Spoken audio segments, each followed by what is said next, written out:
Tata investment, जिसमें कि 48% की तेजी देखने को मिली है। पार्थिव जी, कैसा लग रहा है आपको टाटा इन्वेस्टमेंट में?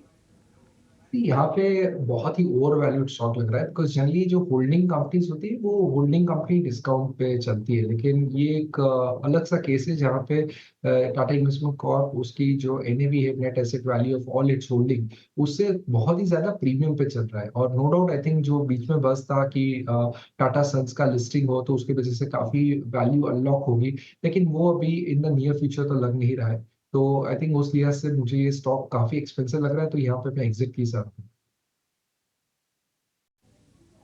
हूँ। ठीक है, एग्जिट करने की सलाह है टाटा इन्वेस्टमेंट से। और वेदांत फैशंस, अगर रिटर्न की बात करें तो करीब करीब 29% की गिरावट आई है वेदांत फैशंस में। पार्थिव जी, ये स्टॉक कैसा लग रहा है आपको?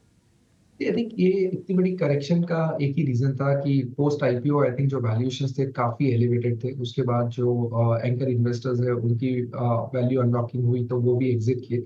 लेकिन मुझे लग रहा है यहाँ पे इन्वेस्टर्स इसे होल्ड कर सकते। द रीजन बीइंग कि एथनिक वेयर और एथनिक फैशन में आई थिंक काफी बड़ा स्कोप है इंडिया में, और जिस तरह का मान्यवर का ब्रांड प्रेजेंस बहुत ही स्ट्रांग है और अच्छे अच्छे सिटीज में उनकी अच्छी प्रेजेंस है। तो मुझे लग रहा है कि जिस तरह के एवरी ईयर हम देखते हैं कि इतने सारे रिकॉर्ड मैरिजेस होते हैं, तो it is a direct proxy to that. तो उस लिहाज से मुझे लग रहा है कि लॉन्ग टर्म इन्वेस्टर्स इसमें रुचि ले सकते हैं।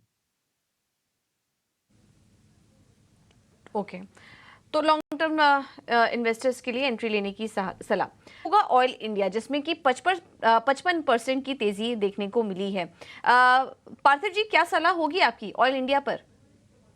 देखिए, एक बड़ा चेंज ऑफ परसेप्शन हो रहा है in terms of public sector companies. मुझे याद है कि कुछ साल पहले ये जो अपस्ट्रीम ऑयल इंडिया जैसी कंपनी से है, वहां पे आई थिंक परसेप्शन काफी नेगेटिव था, ईएसजी का भी काफी प्रेशर था। लेकिन अभी हम देख रहे हैं कि नया चेंज आ रहा है, स्पेशली इन टर्म्स ऑफ कैसे ये लोग नया कैपेक्स कर रहे हैं फॉर न्यू प्रोडक्शन डिस्कवरीज। और ये बहुत ही इंपॉर्टेंट है बिकॉज अपस्ट्रीम कंपनीज के लिए नई ऑयल फील्ड्स की जो डिस्कवरी होती है, जहाँ पे ऑयल और गैस दोनों निकलता है, वो आई थिंक उसका रोड मैप बहुत ही इंपॉर्टेंट रहता है। और ऑयल इंडिया ने डेफिनेटली एक अच्छा प्रॉमिस दिया है in terms of new oil field discoveries. Plus company जो सरप्लस कैश है वो रिफाइनिंग बिजनेस में भी इन्वेस्ट कर रही है, जिससे आगे काफी वैल्यू एक्रेटिव रहेगा। तो अपस्ट्रीम प्लस डाउनस्ट्रीम बिजनेस का सिनर्जी रहेगा। हमें लग रहा है डिस्पाइट द फैक्ट कि ये काफी हद तक चल चुका है, वैल्यूएशन अभी भी काफी रीजनेबल है और डिविडेंड यील्ड भी काफी अट्रैक्टिव रहती है इस तरह की गवर्नमेंट पीएसयूज की। मुझे लग रहा है कि आने वाले 6 से 12 महीने में यहाँ पे 15 to 20% जितना अपसाइड बाकी है। ठीक है। तो ये है सलाह आपकी ऑयल इंडिया पर। पार्थिव, क्विकली आरएचआई मैग्नेसिटा पर भी सलाह दीजिए।